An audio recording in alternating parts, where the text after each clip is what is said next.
আমর ইবনুল আস তার যখন মৃত্যুর যন্ত্রণা শুরু হয়, মৃত্যুর সন্ধিকটে, তখন সাহাবী হাদিস বর্ণনা করেন যে তার সন্তান আব্দুল্লাহ সহ আমরা সবাই সেখানে উপস্থিত। তো আমর ইবনুল আসকে গিয়া দেখি যে তিনি কান্না করতেছেন, লম্বা টাইম, দীর্ঘ টাইম তিনি কান্না করতেছেন। তার চেহারাটা একটা দেয়ালের দিকে তিনি তাকায়া কান্না করতেছেন। আমর ইবনুল আস কান্না করে করে তিনি সময় অতিবাহিত করতেছেন। তার সন্তান আব্দুল্লাহ কিয়া ডাক দিলেন, ইয়া আবাতি, হে আমার বাবা, আপনি কেন কান্না করতেছেন?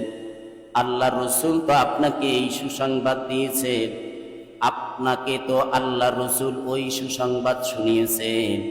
এরকম সুসংবাদ আল্লাহ রসুলের পক্ষ থেকে আমর ইবনুল আসের জন্য যেই সুসংবাদগুলো আল্লাহ রসুল দিয়েছিলেন, আব্দুল্লাহ সেই কথাগুলো স্মরণ করায়া করায়া আমর ইবনুল আসকে সান্ত্বনা দিতেছে। কান্না বন্ধ করে আমর ইবনুল আস দেয়াল থেকে আমার দিকে তাকাইলেন। তাকায়া তিনি বলতেছেন, আমার তো পাথে হলো লা ইলাহা ইল্লাল্লাহ মুহাম্মাদুর রাসূলুল্লাহ। এই সময় আমার পাথেও হচ্ছে লা ইলাহা ইল্লাল্লাহ মুহাম্মাদুর রাসূলুল্লাহ সাল্লাল্লাহু আলাইহি ওয়াসাল্লাম। এই কথার সাক্ষী দেওয়া, সাক্ষ্য দেওয়া, আমি সাক্ষ্য দিতেছি, এটাই আমার এখন পাথেহ। তবে ছেলে, তুমি তো আমার অবস্থা জানতে চাও, তবে আমার পুরা জিন্দেগিটা 3টা অবস্থায় অতিক্রম হয়েছে। কয়টা অবস্থায় ভাই? একজন রাসূলের সাহাবী আমর ইবনুল আস তিনি বলতেছেন, আমার পুরা জিন্দেগিটা 3টা অবস্থায় কেটেছে, 3টা অবস্থায় অতিক্রম হয়েছে। কি অবস্থা? যে একটা সময় আমি যখন মুসলমান ছিলাম না, সব থেকে আমি আল্লাহ রসুলের বিরুদ্ধাচরণ ছিলাম, আল্লাহ রসুলের বিরোধিতা করতাম। আমার থেকে এত বিরোধিতা অন্য কেউ করে নাই যতটা রসুলের বিরুদ্ধে আমি চলতাম। সব সময় মনে মনে চিন্তা করতাম যে রসুলকে কোথায় পাওয়া যাবে, মুহাম্মদ সাল্লাল্লাহু আলাইহি ওয়াসাল্লামকে যেখানেই পাওয়া যাবে সেখানেই আমি হত্যা করে ফেলতাম। এই চিন্তা নিয়ে আমি চলতাম। একটা সময় এরকম সময় আমার অতিবাহিত হয়েছে, ওই সময় যদি আমি মুহাম্মদ সাল্লাল্লাহু আলাইহি সাল্লামকে যদি সামনে পেতাম, তাহলে আমি তরবারি দিয়ে দ্বিখণ্ডিত করে ফেলতাম। হায়, ওই সময় যদি এমন অবস্থা হতো আর ওই সময় আমার মরণ হতো, আমর ইবনুল আস বলেন, তাহলে আমার জাহান্নাম যাওয়া ছাড়া আর কোনো উপায় থাকতো না। এমন একটা সময় আমার অতিবাহিত হয়েছে।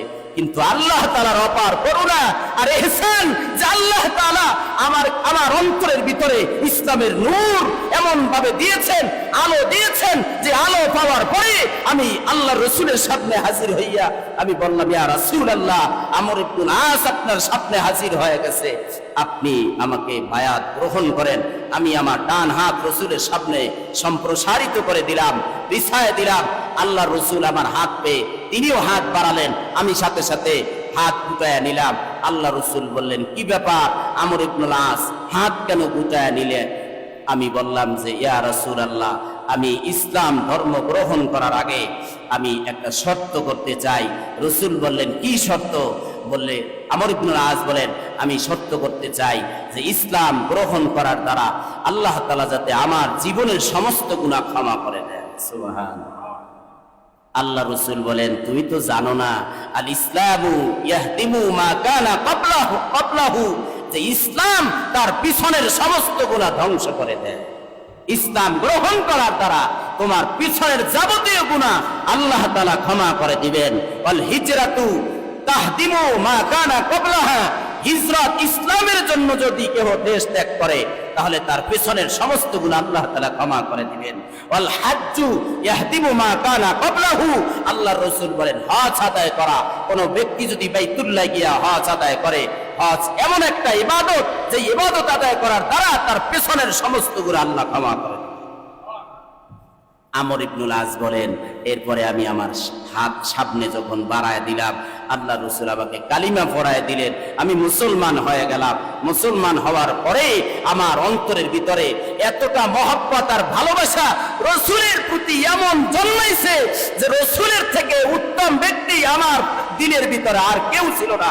ও রসুলই ছিল আমার দিলের সব থেকে তামান্নার ব্যক্তি।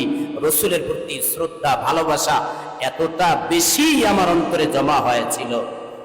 হে ছেলে, হে আব্দুল্লাহ, তুমি যদি বুঝতা যে আমার অন্তরের ভিতরে রসুলের মহব্বত আর ভালোবাসা আর শ্রদ্ধাবোধ এতটা বেশি জন্মাইছে যে কখনো আমি রসুলকে আমার দুই নয়ন দিয়ে আমি রসুলের দিকে তাকাইতে পারিনি। আমার দিলের ভিতরে রসুলের মহব্বত এতটা বেশি ছিল যে আমি চোখ ভরে রসুলকে কখনো দেখতে পারতাম। এজন্য আব্দুল্লাহ, এখন যদি এই মৃত্যুর সময় কোন ব্যক্তি যদি আমাকে জিজ্ঞাসা করে রসুলের চেহারা কেমন ছিল, হাত মোবারক কেমন ছিল, রসুলের দেহ মোবারক নিয়ে যদি কেউ জিজ্ঞাসা করে তার অবয়বের, তার গঠন প্রণালী কেমন ছিল, আমি সব বর্ণনা দেওয়া আমার কাছে সম্ভব না।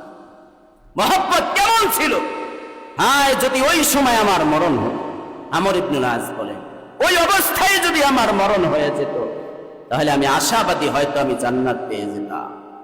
কিন্তু রসুলের ইন্তেকালের পরে আমরা বিভিন্ন বিষয়ে জড়িয়ে পড়ে এখন এমন অবস্থায় চলে আসছি, এখন আমার হালাত আমি জানি না আমার কি হবে। একজন সাহাবীর হালাত যদি এমন হয়, মৃত্যুর সময় যদি এমন হয়, তাহলে যেই যুবক ছেলেটা ফজর পড়ে না, 365 দিন একদিনও ফজর নামাজ পড়ে না, যেই যুবক ছেলেটা জোহর পড়ে না, ফজর পড়ে না, আসর পড়ে না, মাগরিব পড়ে না, শুধু অবাধ ভাবে চলাফেরা করে, যেই বান্দাটা আল্লাহ তাআলার বিধান মানে না, এই বান্দার মৃত্যুর সময় তার কি অবস্থাটা হবে যদি মানুষ চিন্তা করত, তাহলে কশিন কালো সে ফজর না পড়ে ঘুমাইতে পারত না। কথা ঠিক না? ঠিক। যেই মেয়েটা, আমার মেয়েটা ফজর পড়ল না, যেই স্ত্রী আমার 365 দিনের কামাইয়ের টাকা দিয়ে আমার যেই স্ত্রী খাবার খায়, যেই আমার কষ্ট অর্জিত টাকা দিয়ে পোশাক দিতেছি, যেই স্ত্রী, যেই সন্তানকে লালন পালন করতেছে, ওই সন্তানটা নামাজ পড়ে না, ওই স্ত্রী বিপর্দায় চলে, যেই মানুষটা 30 বছর ধরে সুদে টাকা লাগাইতেছে, যেই মুসল্লি 30 বছর ধরে সুদ খায়, ওই মুসল্লির কি মৃত্যু হবে না? কথা বলেন না কেন? মৃত্যু হবে না? তার মৃত্যুর যন্ত্রণা আসবে না? আসবে। মানে আল্লাহই তো বলছেন, জাত সাকরাতুল মাউতি বিল হক, অবশ্যই সুনিশ্চিত মৃত্যু আসবেই, এতে কোনো সন্দেহ নাই। শুধু মৃত্যু আসবে না, মৃত্যুর সাথে কঠিন যন্ত্রণা আসবে। আমর ইবনুল আস বলেন, হায় ওই সময় যদি আমার মরণ হয়ে যেত তাহলে আমি জান্নাতি হয়ে যেতাম। কিন্তু এখন আল্লাহ রসুলের ইন্তেকালের পরে আমাদের এমন অবস্থা হয়েছে, বিভিন্ন বিষয়ে আমরা মতনৈক্যে জড়িয়ে পড়েছি, এখন না জানি আমার কি অবস্থা হবে। আমর ইবনুল আস কান্না করে করে তার সন্তান আব্দুল্লাহকে বলে, আব্দুল্লাহ, আমার যখন মরণ হয়ে যাবে তোমরা আমার পাশে থাকবে, আমার জানাজার পরে আমার কবরে আমার লাশটা যখন রাখবে তোমরা যাবে না, আমার কবরে মাটি আস্তে আস্তে ঢালবে, জোরে ঢালবে না, আস্তে আস্তে দিবে, এরপরেও তোমরা যাবে না, সেখানে অবস্থান করবে আমার কবরের কাছে। আমর ইবনুল আস বলেন, ফয়জুল কালামের ভিতরে হাদিস লম্বা ঘটনা এসেছে। আমর ইবনুল আস বলেন, হে আব্দুল্লাহ, তোমরা সবাই অবস্থান করবে, কবরের কাছে মাটি আস্তে আস্তে দিবে। একটা উট জবাই করার পরে সেই গোশত বন্টন করতে যত সময় লাগে অত সময় পর্যন্ত আমার কবরের সামনে দাঁড়িয়ে থাকবে। কেন জানো? আমি কবরে যাওয়ার পরে আল্লাহর পক্ষ থেকে 2 জন যে দূত আসবে, মুনকার আর নাকির, ওই তাদের সুয়ালের জবাব যাতে আমি আতঙ্ক মুক্ত অবস্থায় তোমাদের উপস্থিতিতে আমি দিতে পারি। একজন সাহাবীর অবস্থা যদি এমন হয় কবরে, তাহলে যেই বান্দাটা ফজর পড়ল না, যেই মানুষটা 30 বছর ধরে বিড়ি খায়, যেই মানুষটা এখনো বুড়া হয়ে গেছে, দাড়ি সাদা, এখনো চায়ের দোকানে বসে ল্যাংটা উলাঙ্গুর ছবি দেখে, এর কি মৃত্যু আসবে না? কথা বলেন, মৃত্যু আসবে না? আল্লাহ রসুলেরও মৃত্যু যন্ত্রণা এসেছিল। আম্মাজান আয়েশার ঘরের ভিতরে রসুল, আম্মাজান আয়েশার কোলের ভিতরে রসুল শোয়া, বুকের ভিতরে আল্লাহ রসুলের স্ত্রী আয়েশার কোলের ভিতরে মাথা রেখে আল্লাহ রসুল ঘুমাইতেছেন।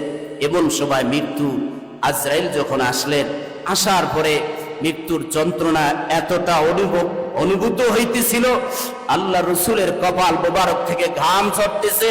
আম্মা জান আয়েশা বলেন, এই অবস্থা দেখে আমি একটা পাত্রের ভিতরে পানি রসুলের সামনে এনে দিলাম। রসুল সেই পানি বারবার পানির পাত্রের ভিতরে হাত রাখতেছেন আর কপাল বুঝতেছেন, বারবার পানির পাত্রের ভিতরে হাত রাখেন আর কপাল বুঝতেছেন আর আল্লাহর কাছে দোয়া করতেছেন, আল্লাহুম্মা আইন্নি সাখরাতাল মাউত, হে আল্লাহ এই মৃত্যুর যন্ত্রণার এই যে কঠিন সময় তুমি আমাকে সহযোগিতা করো, তুমি আমাকে সাহায্য করো। যেই মাহবুব, যেই হাবিবের অবস্থা মৃত্যুর সময় যদি এতটা কঠিন হয়, আল্লাহ রসুল তো কান্না করতেছেন, না জানি আমার উম্মতের মৃত্যুর সময় কতটা কঠিন হবে, কতটা কষ্ট হবে। রসুলের যদি এমন অবস্থা হয়, তাহলে যেই উম্মতটা ফজর পড়ে নাই, ওর মৃত্যুর সময় কি হবে? যেই উম্মত জোহর পড়ে না, ওর মৃত্যুর সময় কেমন অবস্থা হবে? যেই উম্মত আসর পড়ে না, ওর মৃত্যুর সময় আর কেমন অবস্থা হবে?